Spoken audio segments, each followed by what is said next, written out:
ইলিয়াস, 75-এ তোমার কি বয়স ছিল আমি জানি না, তবে আমার জন্ম হয় নাই স্যার।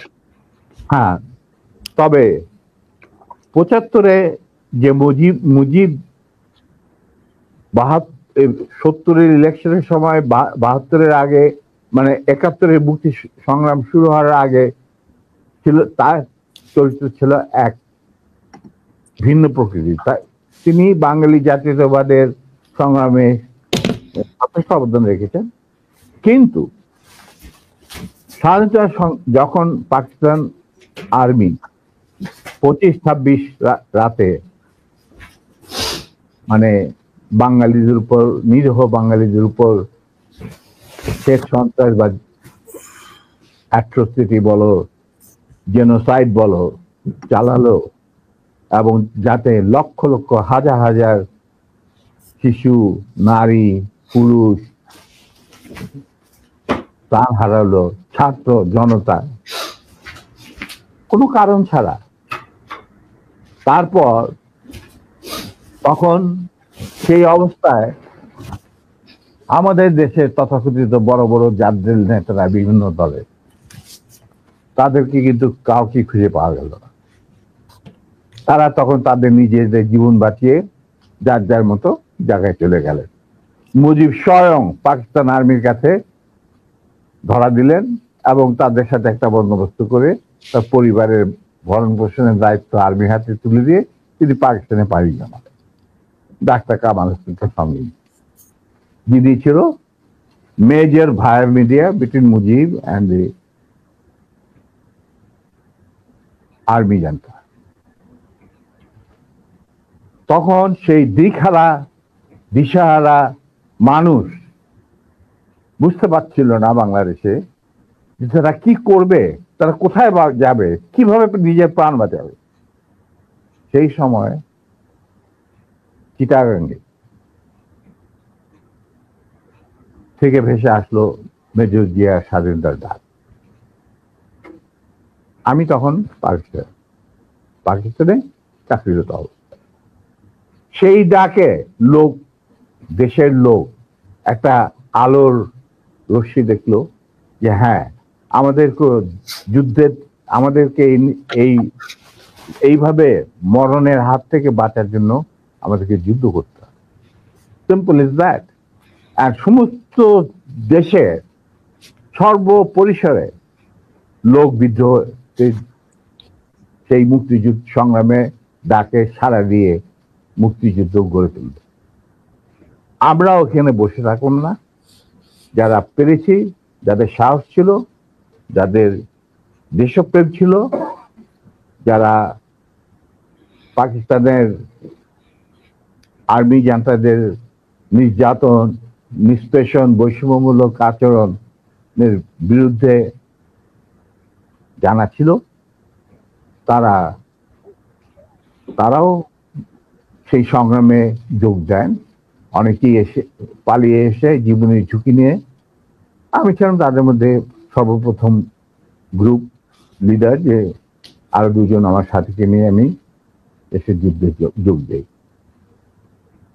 কোন বিবেকবান বাঙালি তখন যারা পাকিস্তানে চাকরি করতেন, তাদের পক্ষে নিশ্চুপ বসে থাকা সম্ভব ছিল না। তবে এটাও ঠিক, অনেকেই ঠিক বুঝতে পারছিল না যে কি হচ্ছেটা কি। কোনো খবর নাই, চিঠিপত্রের আদান প্রদান নাই, কোন রকম সংযোগ নাই। বিদেশি মিডিয়া, ভয়েস অফ আমেরিকা, তারপরে BBC, radio Australia, radio India, এই সমস্ত ওখান থেকে যা কিছু জানা যাচ্ছিল ওটা সম্পূর্ণভাবে বিশ্বাসযোগ্য ছিল না। তারা তাদের মতো করে বলতে থাকে এবং আমরা শুনতে থাকি। তাই অনেকেই ঝুঁকি নিতে রাজি ছিলেন না। আর একটা সমস্যা ছিল, অনেকেই পরিবার সহকারে থাকতেন পশ্চিম পাকিস্তান। এখন বউ বাচ্চা নিয়ে তো আর পালিয়ে যাওয়া সম্ভব না সবার পক্ষে। কিন্তু আমি ছিলাম তখন ব্যাচেলার। আমার সাথে যে দুজন সাহসী সহযোদ্ধা চলে আসে আমার ডাকে, তারা ছিলেন কর্নেল নূর চৌধুরী, তখন অবশ্য লেফটেন্যান্ট নূর চৌধুরী আর লেফটেন্যান্ট মতিউর রহমান।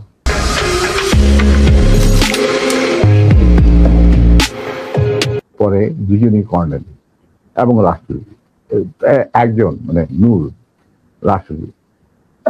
আমরা চলে আসি, এসে মুক্তিযুদ্ধে জয়েন করি। তো আমরা তিনজনই ছিলাম স্পেশালাইজড অবস্থা।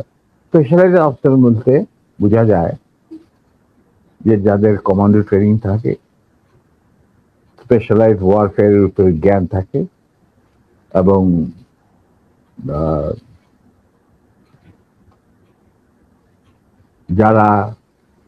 যাদের ইন্টেলিজেন্স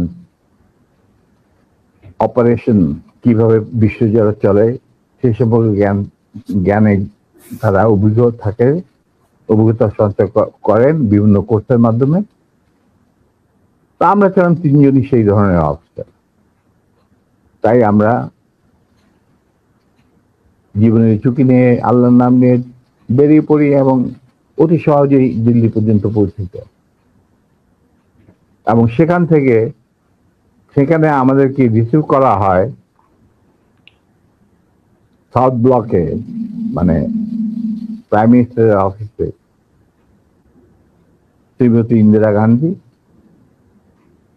র প্রধান founding father general Ruban Singh, DP Dhar মুখ্য সচিব প্রাইম মিনিস্টারের and incharge of Bangladesh affair, এনারা আমাদেরকে রিসিভ করে। তারপর অনেক আলাপ আলোচনা, কিছুদিন ট্রেনিং, ব্রিফিং, পরে আমাদেরকে মুজিবনগর সরকারের কাছে হ্যান্ড ওভার করে দেওয়া হয় এবং আমাদেরকে দিল্লি থেকে নিয়ে আসার জন্য জেনারেল উসমানী,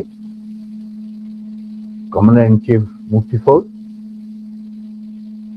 জনাব Tajuddin, prime minister of the provisional government, 7 দফা চুক্তি করার পর, আর ফরেন মিনিস্টার খন্দকার মুশতাক আহমদ, যিনি আমার বাবার ক্লাসমেট, তারা আসেন দিল্লিতে। এসে তাদেরকে ফর্মালি আমাদেরকে হ্যান্ড ওভার করে দেওয়া হয়।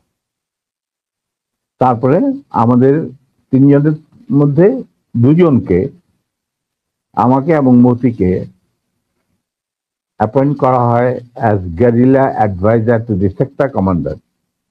মানে 11টা সেক্টরের মুক্তিযোদ্ধাদের রিক্রুট করা, তাদের ট্রেন করা, তাদেরকে ইন্ডাক্ট করা, অপারেশন করানো, সব দায়িত্ব পড়ে আমাদের দুজনের উপর।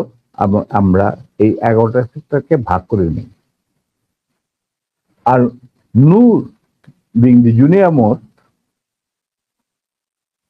উসমানী সাহেব উনাকে তার চিফ পার্সোনাল স্টাফ অফিসার হিসেবে মুজিবনগর সরকারের যে হেডকোয়ার্টার ছিল মুক্তিবাহিনী, সেখানে তার সাথে রাখেন।